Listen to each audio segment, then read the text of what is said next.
यकीनन आपने समा किचन में मीरब की रेसिपी को देखा, एंजॉय भी किया होगा। रमज़ान का समा में फिर से आपको खुशामदीद। साहिल अदीम ने हमें ज्वाइन किया स्टूडियो में। अस्सलाम वालेकुम। कैसे हैं सर आप? ठीक है, आप सुनाएं? अल्लाह का शुक्र जी। रमज़ान ठीक चल रहा है? अल्हम्दुलिल्लाह सर, मेरा रमज़ान अल्हम्दुलिल्लाह बहुत अच्छा चल रहा है। रमज़ान में भी ट्रेनिंग करते रहते हैं? जी हाँ, मेरा सर सुबह के वक्त ना, फजर के बाद, पिछले 10-12 साल से फजर के बाद मेरा सोने का एक मौका है 4-5 घंटे का, वरना मेरा ट्रेनिंग मैकेनिज्म चलते हैं। असल में मेरा टाइमिंग का मसला ये नहीं, मैं रात को पाकिस्तान में नहीं बिज़ी होता। जहाँ दिन होता है ना, वो वहाँ पे मेरे मामला आता है, और वहाँ पे वो रमज़ान का इतना कोई, क्योंकि मुसलमान नहीं है ज़्यादातर, तो वहाँ पे मेरे सेशन चल रहे होते हैं। जी हाँ। ये आपको, आप समझते हैं कि वाकई ये, अगर चूँकि ये सारा जो गुफ्तगू आपकी होती है ये इस्लाम की गुफ्तगू हो रही थी या कुरान के इर्द गिर्द गुफ्तगू हो रही है, ये कुरान का एजाज़ है कि आप जितना पढ़ते रहते हैं फिर ये आपकी जो ताकत है, जिस्मानी ताकत, उसमें इस हद तक इजाफा होता है कि आपको 4-5 घंटे की नींद में भी आप बिल्कुल नहीं, 5 घंटे की नींद मेरा ख्याल है काफ़ी है। और आप जिस तरीके से भी ढूंढेंगे, साइंस के थ्रू भी या इस्लाम के थ्रू भी, तो 5 घंटे से ऊपर सोना जो है ना, वो इतना यूजलेस, इतनी कुछ ज़रूरत नहीं। जिस्म की अपनी साइंस में इतनी ज़रूरत नहीं है। 5-6 घंटे काफ़ी होते हैं ह्यूमन बॉडी के लिए। फिर आप बढ़ा दिया, आपने 6 कर दिए, मैं तो 4 और 5 तक। 5 मतलब 5 का मतलब है 5 घंटे। तो आर यू श्योर कि ह्यूमन बॉडी के लिए 5 घंटे? श्योर जी। ये जो 8 घंटे वाली गोरों की मिथ है, ये तो कभी भी, इसके पीछे साइंस क्या है ज़रा बताएं। बट कोई साइंस नहीं है ना, कोई ना कोई तो फार्मूला होना चाहिए। बॉडी के क्लॉक लगे हुए हैं, मेलाटोनिन का क्लॉक है हमारे अंदर, ठीक है, हमारा कोर्टिसोल का क्लॉक है, हमारा सेरोटोनिन मैप हमें पता है। देयर आर 3-4 अदर केमिकल्स इस वक्त मुझे पता है जो कि इस क्लॉक की वजह से रेगुलेट होते हैं। ये GTX जो है ना, ये इस क्लॉक से रेगुलेट होता है। सो आई नो क्लॉक कैसे काम करता है। जब हम घड़ी मिल गई है हमें, तो हम क्यों ज़बरदस्ती गलत टाइम देखना चाह रहे हैं? घड़ी मिल गई है, हाँ, हमें पता है। रात को आप इशा के बाद घंटे डेढ़ तक के अंदर सोएं, डीप स्लीप की कोशिश करें। कोशिश का मतलब है कि आप थके हुए हों, दिन को मेहनत करेंगे तो रात को डीप स्लीप आएगी, तो ये कोशिश करें, ये मतलब है। तो और 3.5-4 आवर्स के अंदर अंदर उठें, तोड़ें अपनी नींद, और तहज्जुद पढ़ें आप आराम से, और उसके बाद बेशक आधा घंटा दोबारा सो जाएं, नहीं तो ना भी सोएं। अगर सो गए तो कोई बात नहीं, फजर पे दोबारा उठें। दिन को ज़ोहर के बाद ये क्लॉक दोबारा से ट्रिगर करवाएं, जो कि नेचुरली बॉडी कर ही रही है, तो आधा घंटा ज़रूर सोएं ज़वाल के बाद। कोशिश करें खाने के बाद सोचें।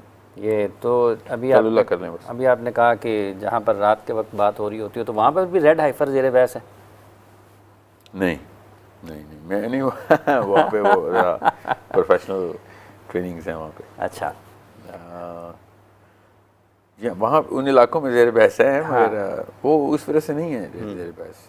मुसलमानों को ना, असल में जब जिस भी कौम को असली काम ना हो, तो वो इधर उधर दूसरी कौमों के काम उठा के देखना शुरू कर देती है। ये हमारा काम नहीं था।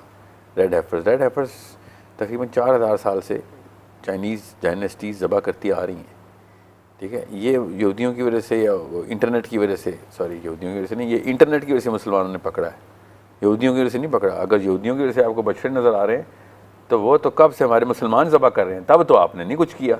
अब वो बछड़े ज़बह करने पे आए हैं, तो हमें इस तरह के मामलात करने, और अचानक इंटरेस्ट हो गया।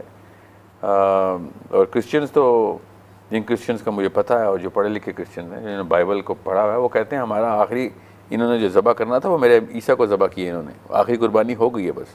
तो क्रिश्चियंस का तो पॉइंट ऑफ व्यू बड़ा क्लियर है। सो ये मैं मुसलमानों से अपील कर रहा हूँ, इनकी छुरी तो कब से चल रही है, तब तो आपके रिसर्चर इंक्वायरी या क्यूरियोसिटी नहीं ट्रिगर हुई, अचानक गाय भैंसों पे ट्रिगर हो रही है, मुसलमानों और इंसानों पे नहीं ट्रिगर हो रही थी। That's shameful. बहरहाल नहीं, उधर इतना वो नहीं। अच्छा, ये जो 2-3 रोज़ कबल आपने कहा था कि हज़रत अली रज़ी अल्लाह ताला अन्हु और हज़रत साद की, अब फिर अब साद बिन मुआज़ पे आते हैं। मेरे फेवरेट साहबी भी साद बिन मुआज़ ही हैं। तो अब्दुल्ला बिन अब्बास और अली बिन अबी तालिब का जो कॉर्पस है ना, ज़्यादातर काम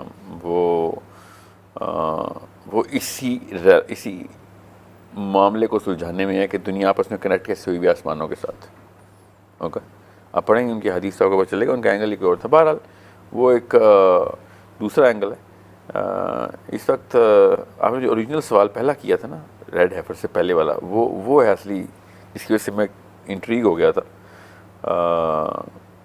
जो कि चल बहरहाल इसके आप पूछें सवाल, मैं बताता हूँ आपको। मगर इस ज़ल्म को समझने के लिए ना सिर्फ हदीस काफ़ी नहीं होगी।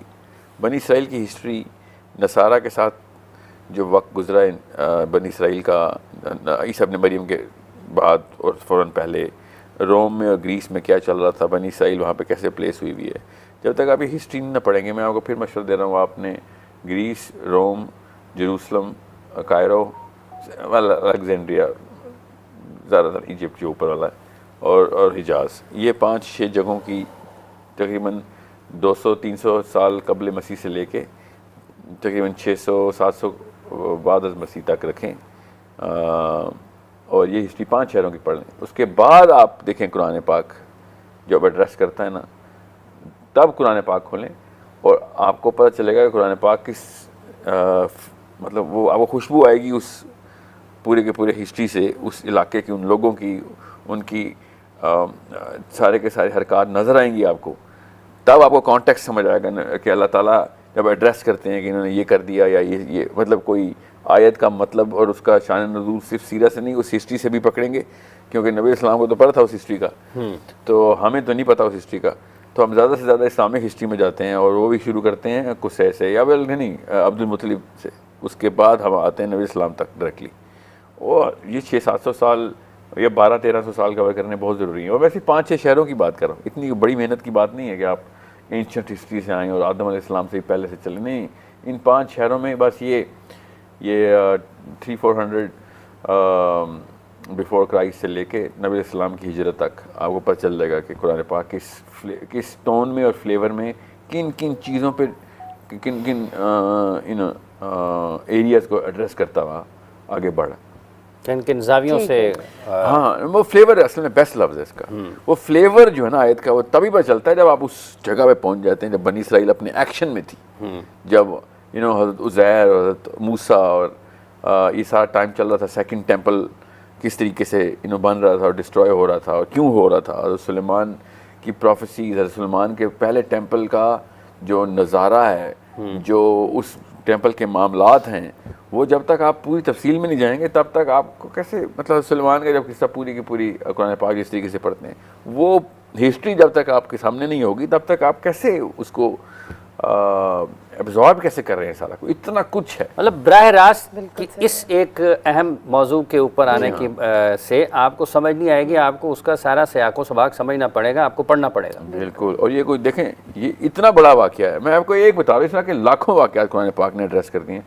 क्या सुलेमान अपनी असा के साथ खड़े हुए हैं और असा क्यों, जब तक दीमक ने असा नहीं खाई तब तक जिन्नों को पता नहीं चला कि सुलेमान अलैहिस्सलाम का विसाल हो चुका है। अभी ये कुछ छोटा वाक़या, ये ऐसा क्यों किया जा रहा है, आप पढ़े ना ज़रा, आपको पता चले। सुलेमान का टाइम इतना फैसिनेटिंग टाइम है, मैं आपको कैसे बताऊं। हमने जान के महरूम किया हुआ, क्योंकि रोका तो नहीं है किसी ने किताबें खोलने, अपने बच्चों को महरूम किया कुरान पाक से। ये कुरान पाक की बात कर रहा हूँ मैं। फिर दाऊद अलैहिस्सलाम की जो स्ट्रेंथ है वो हमें बताई नहीं गई। दाऊद अलैहिस्सलाम ने किस तरीके से जालूत के साथ क्या मामला किया, दाऊद अलैहिस्सलाम के मौजज़ात क्या थे और क्यों थे। साउंड का, ये दोनों अंबिया दाऊद अलैहिस्सलाम और सुलेमान अलैहिस्सलाम के साथ साउंड का कौन सा मौजज़ा उनके साथ है, और हमें क्या बताएगा, वो सुर में उनके पास सुर का एक मौजज़ा था कि वो इतनी सुरीली आवाज़ थी उनकी, एक्चुअली उनके पास साउंड का मौजज़ा था। और उस साउंड के साथ जिस तरीके से उन्होंने जो जो मामलात किया, सुलेमान तक फर्स्ट टेंपल की शर्त क्या थी कि टेंपल तो बनाने की आप ये बिड चल रही है ना, मगर आपको टेंपल बनाने की शर्त यह है कि जो भी है, जिसने भी बनाना है टेंपल आए, जो भी कंपनी ने ये काम करना है, साउंड नहीं प्रोड्यूस होगी, हमें पता नहीं चलना चाहिए कि टेंपल बन रहा है। इसलिए नहीं कि हमने खामोशी से टेंपल बनाना है, इसलिए बिकॉज जो फ्रीक्वेंसी और जो वाइब्रेशन और जो रेजोनेंस क्रिएट होती है साउंड की, वो कंट्रोल की हुई है सुलेमान ने, कि मुझे आप लोगों की तरफ से कोई मतलब ईंट में ईंट रखने की आवाज़ ना आए, आवाज़ नहीं आनी। So it is marvellous, it is not just interesting, it is so well I would use the word delicious.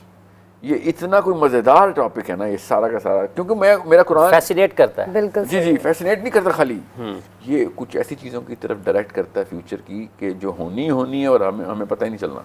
बिल्कुल सही है। इसे कॉलर